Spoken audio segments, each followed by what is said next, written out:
Welcome back to Machnik Garage.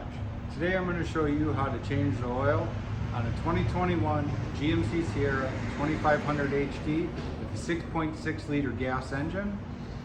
Take you along and show you how I do it. First thing I'm going to do is get it up in the air a little bit so I can get under it.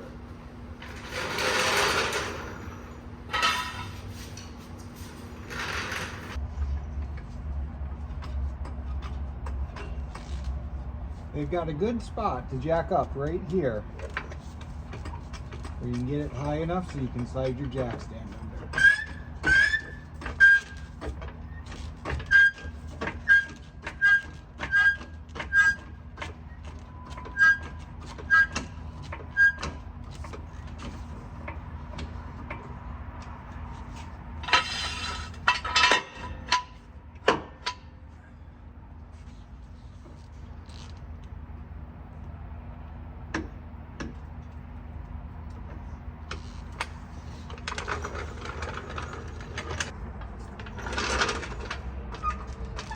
And one more on the passenger side.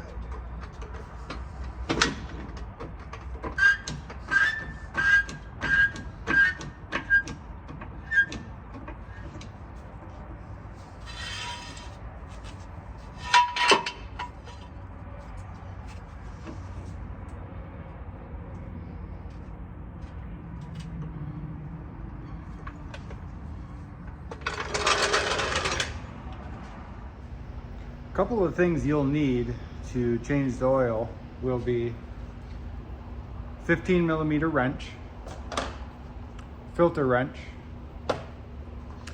oil filter. Now just make sure whichever oil filter you use is correct for your vehicle application. I use 2 funnels. We'll get to that when we put the oil back in. I like to fill my pockets with shop towels. You always spill, so you might as well have them when you need them. I also have a drain pan with a capacity of at least 8 quarts. This engine does take 8 quarts, so I would expect that much to come out of it. Also, I have a creeper, then I don't have to roll around on the cold floor. All right, now we're under the truck. I like to bring everything down with me, so I've got my wrench, filter, pocket full of paper towels. So first thing I'm gonna do is pull the drain plug here and try not to wear it all.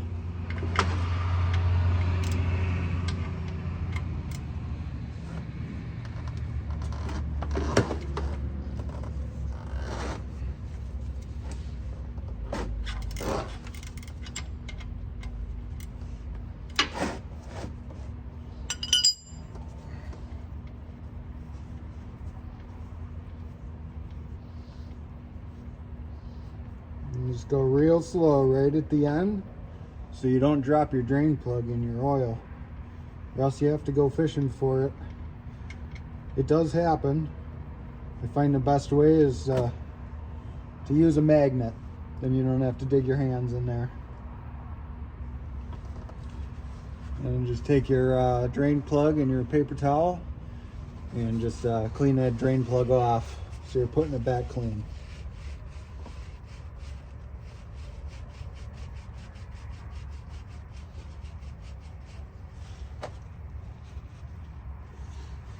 And it's important to make sure that on your drain plug you've got a rubber O-ring gasket here. It's important to make sure that's in good shape and that it's not missing. You're guaranteed to be leaking oil everywhere you go if it's missing.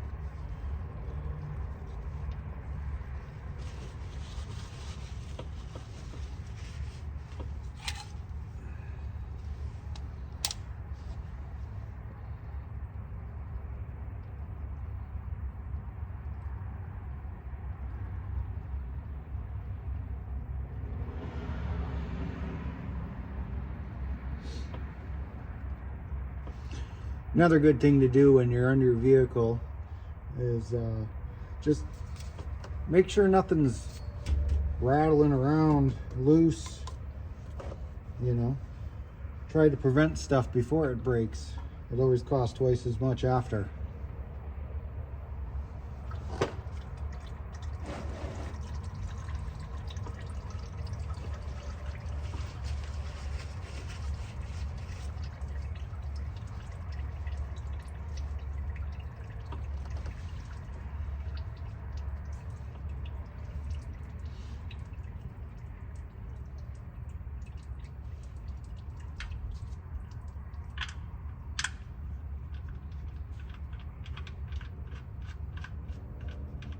And I like to thread the drain plug as far as I can by hand.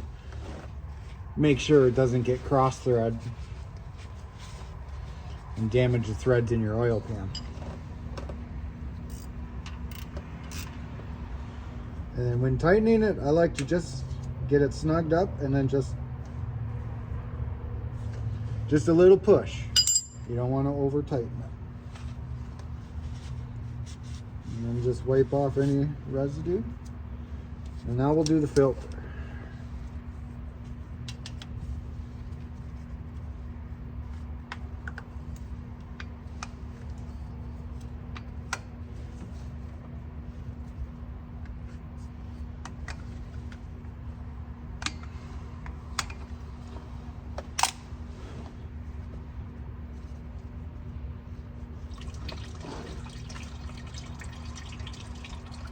I like to let those drip down, then it doesn't end up at your elbow.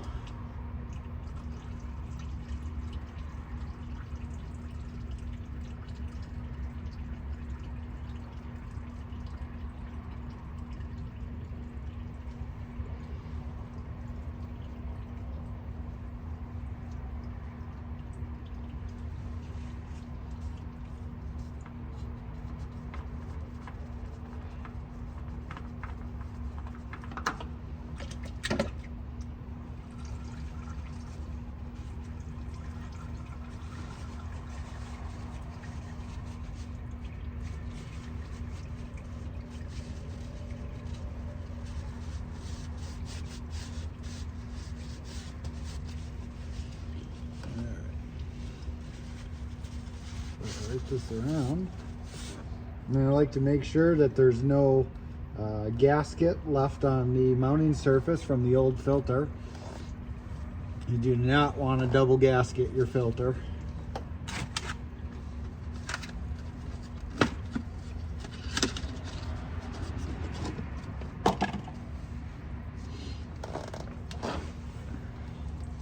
Now what I like to do is just make sure your finger's clean while the oil's dripping. And you know that hasn't got any excess dirt in it. Just a little bit on the gasket.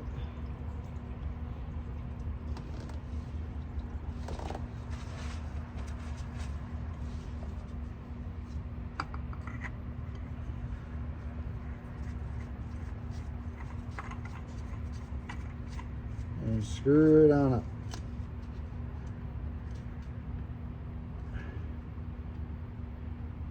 Now normally I would take that filter and I would go as hard as I can with one hand, but with the oil pan design I have here, you can't really get around it. So I just take my filter wrench and just gently, just a little bit of pressure.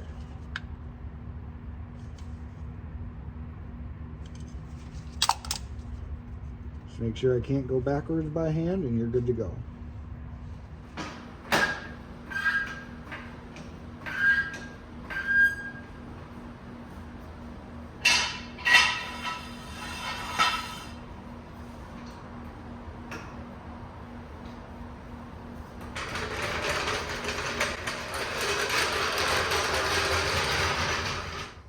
All right, now we're gonna add the oil.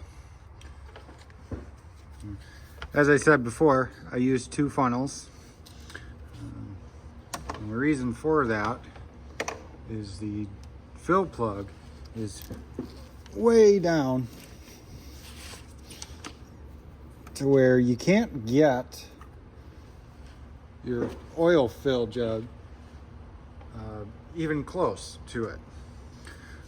So I took a funnel and I cut it shorter. And what I use this one for is I stick it in and then it can kind of sit there. So then what I do, take my other funnel, and it's a transmission funnel,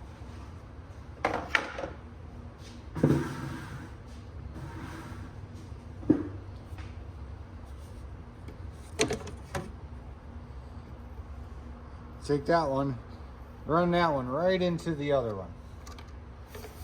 This way you can stand it straight up and down.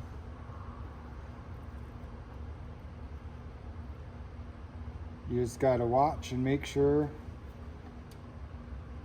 that that other funnel is not overflowing.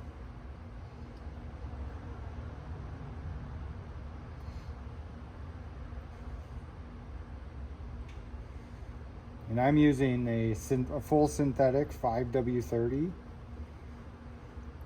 And I'll be putting in 8 quarts.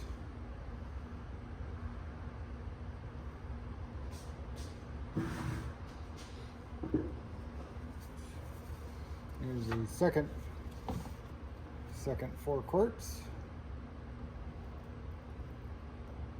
I'm not sure what the factory specification is for oil change interval.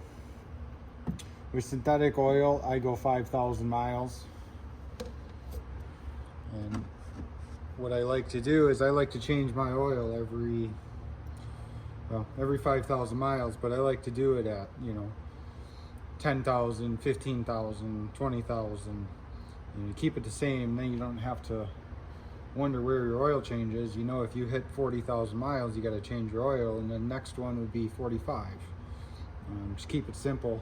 No need to overthink it.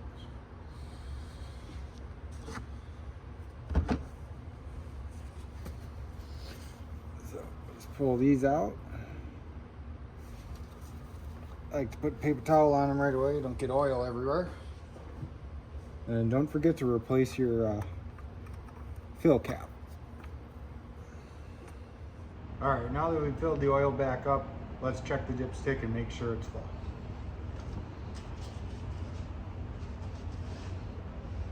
I like to initially wipe it off clean, put it back in the dipstick tube, pull it back out, make sure we're getting a good reading. Right to the top, perfect.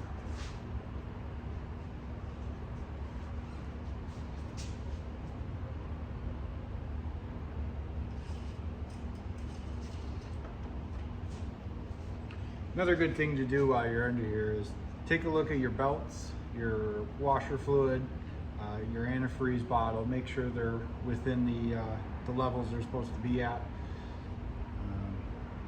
My battery's right here, it's all covered up, but it's always good to make sure you don't have any corrosion on your connections. The last thing to do will be to reset your oil life indicator. What you have to do that is put your key in the ignition, turn it just to run. You don't have to start the vehicle. Scroll through your menu until you get to remaining oil life. Shows that I'm at 11%. And then there's the reset right down in the corner of the check mark. You push the button in and hold. It'll pop up, ask if you want to reset your light. Hit yes. And then we're back at 100%. All right, that's gonna do it for today. This oil change cost us right around $40 for the oil and the filter. A little bit of time saved us about $100 compared to taking it somewhere and having somebody else do the work for us. So thanks for tuning in. We'll see you next time.